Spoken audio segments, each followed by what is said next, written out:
I'm repairing the faces on my 100-year-old house. Making them out of treated timber, you have to make them because they're all odd sizes, odd lengths, so you can't buy them. But making this one, the timber's pretty knotty, but it's fine. It's up on the roof. You're not really going to see it, and we're painting them black anyway. But on this one, I've got a bit of an issue with it. The knot's fallen out. So rather than reach for the filler, because that's only just going to dry, shrink, crack, look awful, or even worse, try and fill it full of silicone or something horrible like that. In this video, I'm going to try and show you what I think is a better way of repairing this hole, and hopefully it'll just end up looking like a knot, and no one will be any other wiser. Right, so this is quite a big hole. We're looking 23 mils at the front, and then at the back it opens up 25. Yeah, 25 mil, so it's tapered. So if it were a smaller hole, you could drill it out, maybe make it more of a uniform size, so we can make a peg to fit in the hole. But obviously this is tapered, so we're going to have to kind of custom make it. Now ideally, you want to use the same piece of, or the same material that this is made of. I've got this, but this hole's 25 mil wide and this is only 20, so it's not big enough. But I have got this roofing batten, which again is treated timber. It'll be very similar, if not the same, but this is 25 mil. So I'm going to rip this down and then we'll split it to try and make our plug.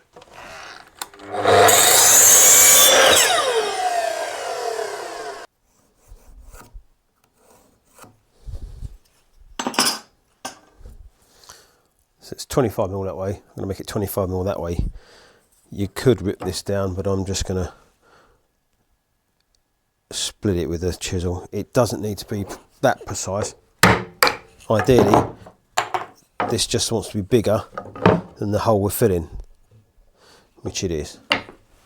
Now you could use a plane to shape this, but I prefer using a chisel because that isn't a perfect cone, if you know what I mean. It hasn't got straight sides. There's a bit of waftiness to it, so with a chisel you can gouge bits out and then carve it more sort of freestyle. Because if you look on this,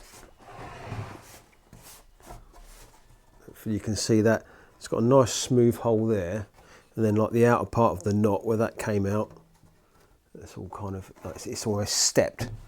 So this isn't going to be a perfect fit, but it's going to be a lot better than what it is now.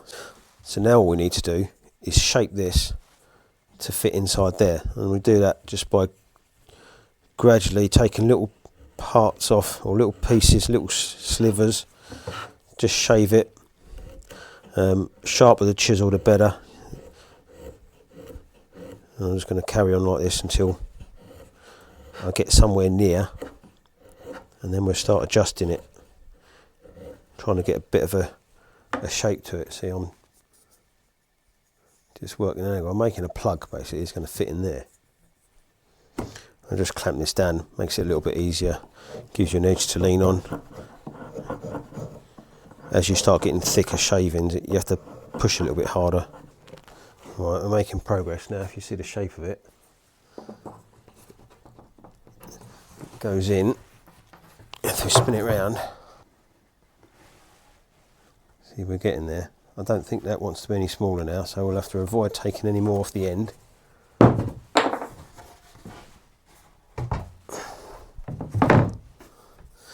But the good thing about when it's dirty like this is if you put it in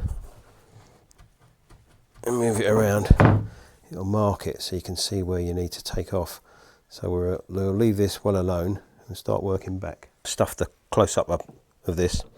I lost the footage, so I'm doing it again so you can get an idea of what's actually being done.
Right, that's probably as good as we're going to get that.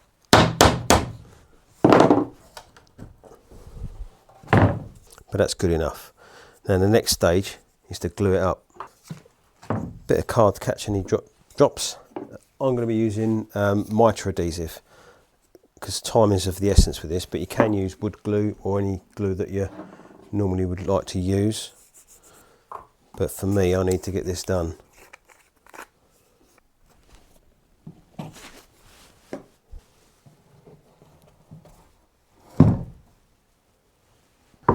There. Make sure we've got good coverage, because you don't want this thing falling out.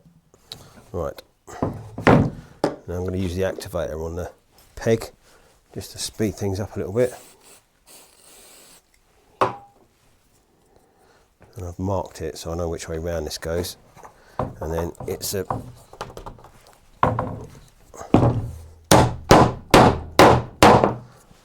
part glue, part friction kind of deal, but we've got enough sticking through. Should have enough sticking through that we can cut it off. Now on this one, obviously around the back there, it's fairly tight. We've got a few gaps at the front, so while this is still going off, I'm just going to add some glue to it.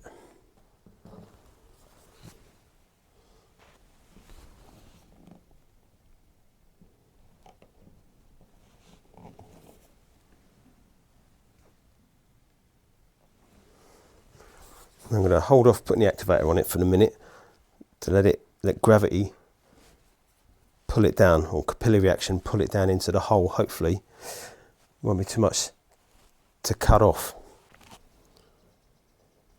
Alright, now get off any excess. It's easier to deal with when it's wet, obviously, but it's not the end of the world. You can always take a chisel to it and get it off.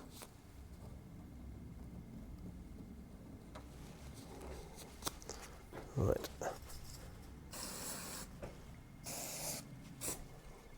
Right, now that's dry. Get the widest blade you can, multi-tool cutter, or if you've got a nice saw you can use, but I use these.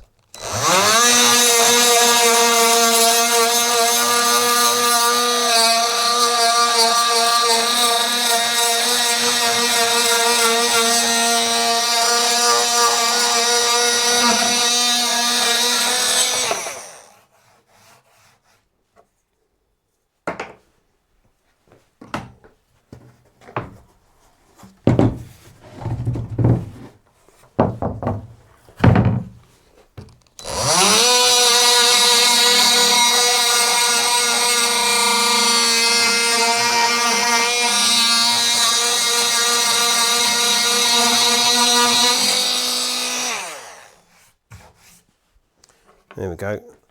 And here's a little thing. My multi-tool doesn't fit this type of blade. It pulls through the centre. So all you can do, you can get adapters, but the adapters are too fat.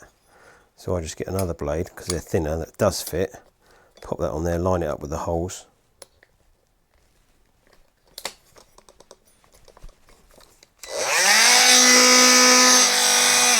Just watch your fingers on that edge. Right, give it a little sand.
Right, there we go. That's the back side. That was the biggest side. There's still a couple of little holes there, but I'm not too worried about that. Have a look at the front.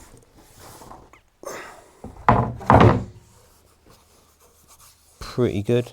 I probably went a little bit too low with the saw when I was trimming it off, but I could sand that, make it a little bit neater, or if this was important that you didn't see it, you could put some filler on it and you'd never know it was there. But hopefully you'll agree that's a lot better than the hole, and it didn't take that long, probably took about 10-15 minutes, and that should be stronger than filler, definitely. So hopefully you like this one. If you could like and subscribe, help me grow the channel. I'll see you on the next one. Here we go.